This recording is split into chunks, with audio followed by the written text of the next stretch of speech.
సందర్భం కూడా చాలా మాట్లాడాలని ఉంది, కానీ సమయం లేదు కాబట్టి నేను షార్ట్ కట్ గా చెప్తా ఉన్నా. ఇప్పటికైనా సరే తెలంగాణ వచ్చింది.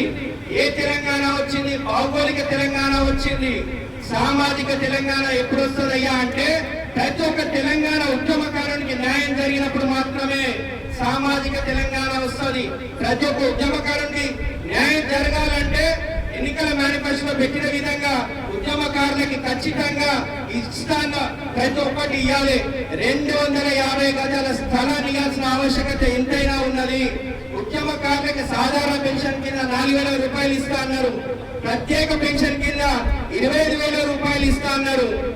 ఇవి కూడా హామీలు నెరవేర్చాలి. ఉద్యమకారులకి హెల్త్ కార్డు కింద 10 లక్షల రూపాయలు హెల్త్ ఇన్సూరెన్స్ కింద కూడా ఇస్తా అని చెప్పారు. అది కూడా హామీ నెరవేరాలి.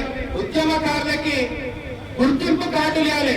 స్వాతంత్ర పోరాటంలో ఏ విధంగా అయితే ఉద్యమకారులను గుర్తించారో అదే విధంగా తెలంగాణ ఉద్యమంలో ప్రాణాలు అర్పించిన వాళ్ళే కానీ ఉద్యమంలో పనిచేసిన వాళ్ళే కానీ వాళ్ళకి ఒక గుర్తింపు కార్డు, ఉద్యమకారులకు సెపరేట్ గా సంక్షేమ బోర్డు కూడా ఏర్పాటు చేయాలని చెప్పేసి నేను మనస్ఫూర్తిగా కోరుతా ఉన్నాను.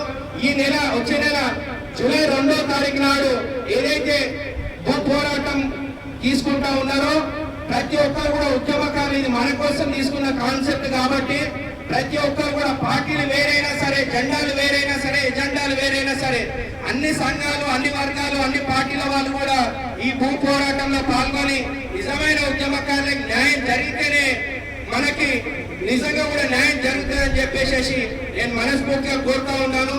మరొక విషయం చెప్తా ఉన్నాను. ఉద్యమకారులు ఈ ప్రభుత్వము కమిటీలు వేసి కాలయాపన చేసి ఆల్రెడీ 2.5 సంవత్సరాలు గడిచిపోయింది. ఇంకా 2.5 సంవత్సరాలు గడువు మాత్రమే ఉన్నది.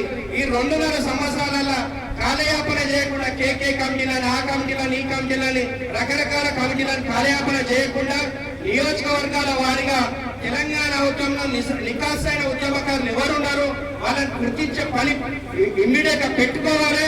ఉద్యమకారులను గుర్తించాలి. ఉద్యమకారు న్యాయం జరగకపోతే గత ప్రభుత్వాలకు ఏదైతే గతి పట్టిందో రేవంత్ రెడ్డి ప్రభుత్వానికి కూడా అదే గతి పడుతుందని చెప్పేసి నేను మనస్ఫూర్తిగా కోరుతా ఉన్నాను. ఉద్యమకారులకి ఒక్కడే చెప్తా ఉన్నాం, ఉద్యమకారులు ఎక్కడ కూడా కేసులకి ఏ దానికి భయపడరు. లాఠీ దెబ్బలకి, తూటా దెబ్బలకి, బైండ్ ఓవర్లకి ఏ దానికి భయపడరు. వాళ్ళ రక్తం ఇంకా సరసర మారుతూనే ఉన్నది. ఇంకో ఉద్యమమైన తీసుకుంటారు కానీ ఎక్కడ కూడా తల ఒకేది లేదు. వాళ్ళ ఆకాంక్షల కోసం మాత్రమే పనిచేయాలని చెప్పేసి ప్రభుత్వాలకి ఇవాళ మేము చెప్తా ఉన్నాము. ఇవాళ ఈ కార్యక్రమానికి వచ్చిన ప్రతి ఒక్క ఉద్యమకారులందరూ కూడా ధన్యవాదాలు తెలియజేస్తూ నాకు